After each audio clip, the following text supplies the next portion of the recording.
Hello everyone. I just wanted to talk today about how people can achieve their goals and how to retrain your mindset to pursue your goals even when the result is not instantaneous and you don't get that high of satisfaction when your goals are long term.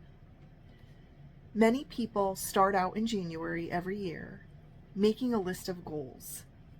What do they want to accomplish? And many people do not succeed. They set it aside, they forget about it, they give up. One example of this is going to the gym. I've seen this time and time again, year after year. I go to a very popular gym. It's at capacity almost any time, night and day. It's a 24-hour gym. And I've been a member there for many, many years. What I've seen, people go to the gym and then 2 weeks later, you stop seeing that person altogether. In addition, at the beginning of the year, the gym is full. Like you can't even get a machine without waiting for 30 to 45 minutes. But then mid-February, the gym is empty. And it's because people give up. They don't get the immediate satisfaction that they're seeking. When we set goals, goals are long-term. Goals do not require immediate conclusion. Goals do not require immediate completion. So when we set goals, we set them in the longevity time frame. We're looking out a ways. We're looking out advanced and saying, okay, by June, I want to accomplish this. Or by the end of the year, I want to accomplish this. And therefore, because there's no instant reward and because there's no instant satisfaction in doing the goal every single day, day after day, or maybe 3 times a week, whatever the goal may be, you don't get that excitement. The excitement doesn't build daily. The excitement comes when you complete a task or complete a goal. So this year, at the beginning of the year, I sat down with a 5-subject notebook and I wrote out various goals that I wanted to complete in calendar year 2026. In looking back, I only went to the gym about once or twice a week last year. This year, I wanted to make a habit of going to the gym. That was one of my goals. I also set up a goal for myself to complete my second novel in 2026 because my first novel took 3 years or so, 2 or 3 years it took me because my life was different then and I didn't have a lot of time to write my novel. So it did take me a lot longer. I had a goal of writing a family cookbook from old recipes that I've had for years, from recipes that were my grandmother's. And that was another one of my goals. By the end of the year, I want to be able to have that cookbook completed and give it to my daughter and son for Christmas. The reason I'm doing this video today is because I just wrote my 50th chapter in my second novel. And here it is, the beginning of March. I'm super excited. I've been able to focus almost daily. And the reason for that is because I've been tracking it in that 5-subject notebook. Nothing fancy, just a little notebook where I check off every day I write in that book. And it's gotten to the point where when I don't check off a day, I feel guilty. I feel guilty about not sitting down and writing a chapter. So it does keep me going. It might not give me that immediate satisfaction, but it keeps me going, that I'm able to complete a goal. Another thing that has helped me stay on track with the goals that I'm pursuing is if I'm not good at something, then I've been looking into how to be better. For example, I've been going to the gym so long that my body has actually become used to the exercising. And that's not a good thing. When your body becomes used to exercising, it's like you might as well sit on the couch. If you've been walking on the treadmill at a pace of 3.0 miles per hour and no incline for a year and nothing's moving, you're not building muscle and you're not losing any weight, it's because it's not working for you. And that's something that I've been learning about over the course of this past year. So one thing I've been doing to better myself so that I can keep the goal going is I learned about heart rate and how that's helpful when you're exercising, because you should have a manageable heart rate, but you want a heart rate that can burn fat while you're exercising. Because what good is it if you're not doing anything but walking on the treadmill, but nothing's actually happening in your body? You're not actually improving. You're not actually doing anything for heart health. Why do it then? You might as well sit on the couch.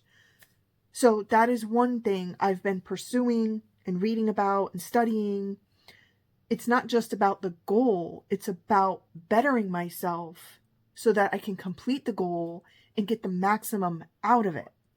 So even though going to the gym 4 days a week instead of 1 or 2 is a long-term goal, I want to keep doing that all year. The other part of that goal is, how can I maximize my effort? I don't want to bother going to the gym if it's not going to do anything. And sure enough, by studying the heart rate charts and understanding how your heart rate works when you're exercising and understanding the numbers where you should be at for low, moderate, or maximum activity level, and how that impacts all of your body and your heart, in doing that, I've actually gained a lot of muscle and it's working for me. So it's not just about, going to the gym 4 times a week. It's maximizing my effort to make it work for me. Then I have this goal about writing my second novel. It's not instantly satisfying. Writing a novel can be long-term. It can be drawn out. The satisfaction for me in writing the novel is, for every book, there's a beginning, middle, and end. And for me, it's putting together the characters, putting together the plot, and bringing that forward into all of the chapters. And when I got to chapter 50 today, that was the moment I felt rewarded, because I'm almost there. I'm almost done. I'm at the end of this novel, and it's only March. And I had chapter 4 written by the end of December. So I started in January on around chapter 5. Even though I'm speaking about my own personal goals, this is to encourage you. It's never too late to start a goal, but to encourage you to not only look ahead, to maximize your effort. To get that reward you're seeking, you have to put the effort into it, but you have to maximize the effort as well. So if you look at it like, I have a goal, but what do I need to give me that good feeling or that satisfaction or that feeling of completion in order to maintain consistency with your goals and not give up? You have to look at the broader idea of what a goal is. But what does the goal actually do for you? It's got to work for you. I think that's where people go wrong. They look at the gym down the street and they say, I'm going to join that gym this year. And they start to go over there and they try it out, and they're there 3 days and their muscles hurt. And then they're like, it was boring and my muscles hurt. A goal has to be satisfying and give you some feedback. And then they go and they start slowly so that when they are at the gym, their muscles aren't hurting. And then they make sure to drink a lot of water. And they do this for a week or 2. Then they turn the speed up a little bit. And then they do that for a week or 2. Okay, so this person is fulfilling his goal by maintaining consistency and not overdoing it out of the starting gate so that he doesn't get bored or fed up and quit. Another point to this is, if you do have a bunch of goals, you may need to scale them back. I started with 5 goals at the beginning of the year. I actually had 4 at first, but then I added another one. And I have not been able to get to that one at all. I don't look at this as a failure. I think it's really good that I'm able to do and maintain the consistency with the other 4 goals. And that 5th one, you know what? Maybe that's a next year goal. Don't beat yourself up if you don't complete them all. Maybe start slowly with 1 or 2, especially if it's something you don't look forward to or don't enjoy. Say your doctor says, I need to work out, but I don't like exercise. And a lot of people don't. You want to make it so that the exercise is something you look forward to, not something you come to despise. Therefore, start slowly so you don't end up giving up in a month. Share with me in the comments below, what are some of the goals that you were trying to achieve this year that you are having trouble with achieving? Thank you so much for watching today. Take care.